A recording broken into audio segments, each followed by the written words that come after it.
आज की खबर ना सुनी ना और ना देखी तो समझो कुछ ना देखा और कुछ ना सुना। आप चौंक जाएंगे। आप ये सोचेंगे कि यार मुसलमानों के खिलाफ बोलने वाली मीडिया आज मुसलमानों के पक्ष में कैसे बोल रही है। इम्तियाज जलील साहब की रैली जो निकली है ना, उसने कमाल कर दिया। एक इतना बड़ा तोहफा मिला है, यूं कह लीजिए इतना बड़ा। अस्सलामु अलैकुम वरहमतुल्लाहि वबरकातुहू। नाज़रीन किराम, उम्मीद करता हूँ आप सब खैर से होंगे। मैं आपका भाई अरकान रज़ा क़ादरी आज एक और नई खबर लेकर हाजिर हुआ हूँ। दोस्तों, वो खबर क्या है कि हमारे इम्तियाज जलील साहब ने जो मुंबई के अंदर काफ़ी ज़्यादा तादाद के साथ रैली निकाली, उस रैली को लेकर इम्तियाज जलील साहब को एक इतना बड़ा सरप्राइज मिला है, तोहफा मिला है कि आप सोच भी नहीं सकते। जो गोदी मीडिया बड़ा बढ़ाकर खबरें दिखाती थी, वही गोदी मीडिया आज मुसलमानों के हक में बोल रही है और सच सच कह रही है। आप इस वीडियो को देखें और ये आपका अपना चैनल है अरकान रज़ा अंसारी, इसको सब्सक्राइब कर लें। आपको यहाँ पर अच्छे और सच्चे पैगाम मिलते रहेंगे इंशाल्लाह। आइए पहले इस वीडियो को सुन लेते हैं। आज की खबर ना सुनी ना और ना देखी तो समझो कुछ ना देखा और कुछ ना सुना। आप चौंक जाएंगे। आप ये सोचेंगे कि यार मुसलमानों के खिलाफ बोलने वाली मीडिया आज मुसलमानों के पक्ष में कैसे बोल रही है। इम्तियाज जलील साहब की रैली जो निकली है ना, उसने कमाल कर दिया। एक इतना बड़ा तोहफा मिला है, यूं कह लीजिए इतना बड़ा सरप्राइज मिला है मुसलमानों को। अगर ऐसे ही ये लोग काम करने लगे तो मुसलमान की हक की आवाज हर जगह जाएगी और उसके बाद में इंशाल्लाह मुसलमानों को भी कामयाबी मिलेगी, क्योंकि मुसलमान अल्हम्दुलिल्लाह इसी देश में रहता था, रहता है और इंशाल्लाह रहता रहेगा। अभी आपको हम एक वीडियो दिखाने के लिए जा रहे हैं। आप इसको मुकम्मल देख के आप तुरंत समझ जाएंगे कि वाकई इम्तियाज जलील साहब की जो रैली निकली है उसका कितना बड़ा फर्क पड़ा, उसका कितना अच्छा रिजल्ट मिला है, खासकर मुसलमानों को। और जो मीडिया कहीं ना कहीं मुसलमानों के खिलाफ कुछ ना कुछ प्रोपेगेंडा चलाती थी, आज वही मीडिया मुसलमानों के पक्ष में मुसलमानों की हिम्मत को दाद देती हुई नजर आ रही है। मुसलमानों को हिंदुस्तान से मोहब्बत करने वाला बता रही है और ये हकीकत है। मुसलमान जिस देश में रहता है उसी देश का गाता है मेरे अजीजों। हिंदुस्तान जिंदाबाद, हिंदुस्तान जिंदाबाद, हिंदुस्तान जिंदाबाद था, जिंदाबाद है, जिंदाबाद रहेगा। अब कुछ लोग सोच रहे होंगे बड़ा बोले जा रहे हैं, अब वीडियो तो दिखा नहीं रहे। तो चलिए मेरे अजीज, बातें तो सब काम की बता रहा था ना मैं। मुसलमान अगर आप हैं वाकई, कुछ हिंदू लोग भी हमारी वीडियो को देखते हैं, तो देखिए अमन और अमान और सुकून हिंदुस्तान के अंदर रहना चाहिए। हमेशा ये दुआ करते रहे। ये रिएक्शन देते हैं उसी वीडियो पे, और आप फेसबुक पे या यूट्यूब पे जहां भी देख रहे हो, इस वीडियो को देखते ही शेयर करना। पहले समझ लें, उसके बाद में दबा के शेयर करना। आइए शुरू करते हैं।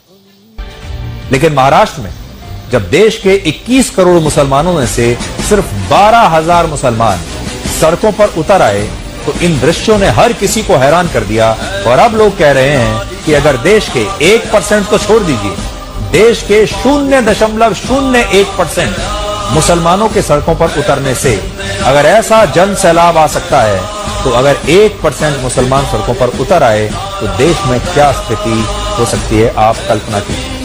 इस रैली में 3 नई बातें देखने को मिली। पहली बात ये कि भारत के मुसलमानों ने अपनी रणनीति को बदला है, मुसलमानों के नेताओं ने रणनीति को बदला है और अब वो अपनी छवि को बदल रहे हैं।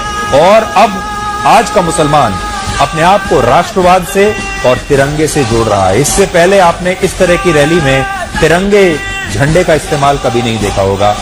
दूसरा, तिरंगा और भारत के संविधान के साथ यात्रा करके मुसलमानों ने यह भी बता दिया कि वो इसी देश भारत से थे, भारत से हैं और भारत में ही रहेंगे। जो लोग उन्हें पाकिस्तान भेजने की बात कहते हैं, जो कहते हैं कि आज का मुसलमान पाकिस्तान का समर्थन करता है, ये ऐसे लोगों को हमारे देश के मुसलमानों का सबसे बड़ा जवाब है कि हम पाकिस्तान नहीं जाएंगे, हम यहीं रहेंगे, हाथ में तिरंगा लेकर ही रहेंगे। तीसरी बात, इन तस्वीरों में आप मुसलमानों की इस जबरदस्त एकता को भी देख सकते हैं। हाल ही में मौलाना तौकीर रजा ने कहा था कि 1% मुसलमान भी अगर सड़कों पर उतर आए तो सरकार के लिए जवाब देना मुश्किल हो जाएगा। 1% की बात कही थी उन्होंने, लेकिन इस मामले में तो 1% नहीं बल्कि सिर्फ 0.01% मुसलमानों के सड़कों पर उतरने से ही रास्ते ठप हो गए। मुंबई के मुलंद टोल नाके पर इन लोगों को रोकने के लिए 3,000 पुलिसकर्मियों को तैनात करना पड़ा। और ज्ञापन सौंपने के बाद ये सभी प्रदर्शनकारी मुसलमान अपने अपने तिरंगों के साथ वापस छत्रपति संभाजी नगर लौट गए।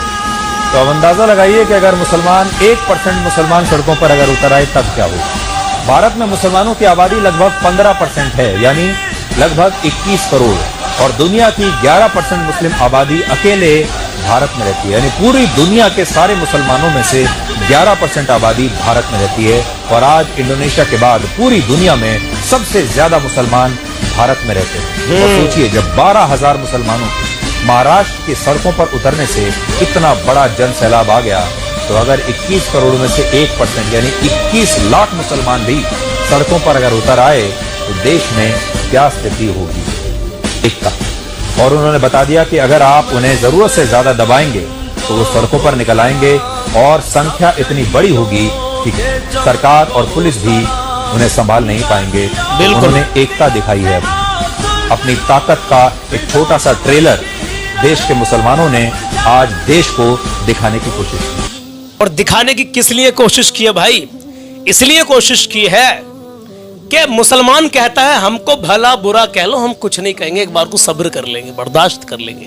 लेकिन हमारे प्यारे आका की शान में गुस्ताखी अगर होगी तो मुसलमान उसको भाई बर्दाश्त नहीं करेगा।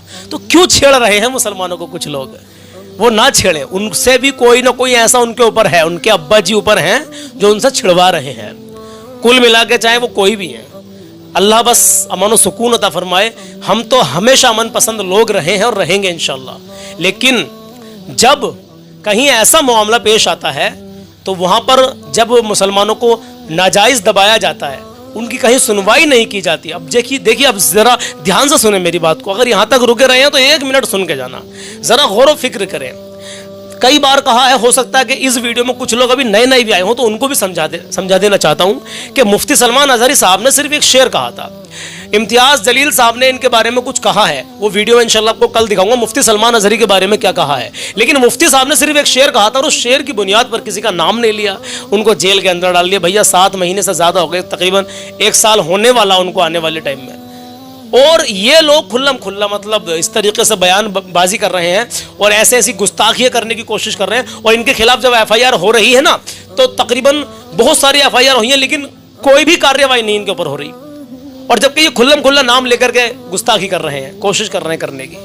तो ये क्या मुसलमानों के मतलब सबका साथ सबका विकास, या सबके साथ एक नज़र से सबको देखा जाता है, इस तरीके से कुछ नारे लगते हैं। लेकिन यहाँ पर कुछ ऐसा नज़र नहीं आ रहा, कुछ भी ऐसा नज़र नहीं आया है मेरे अजीजों।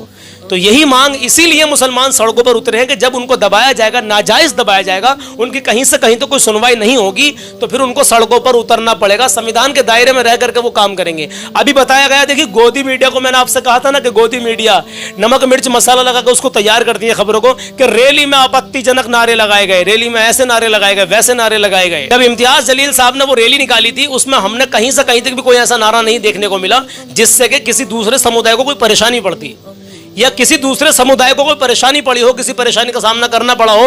और खुद उसमें हिंदू लोग भी बेहिसाब शामिल थे उस रैली के अंदर। हाँ, ये हकीकत बात है, उस रैली के अंदर भी सैकड़ों हिंदू लोग थे। और एक हिंदू भाई ने तो उसमें कम से कम 100 गाड़ियां दी थी अपनी चलने के लिए, कि मेरी तरफ से 100 गाड़ियां रहेंगी रैली में।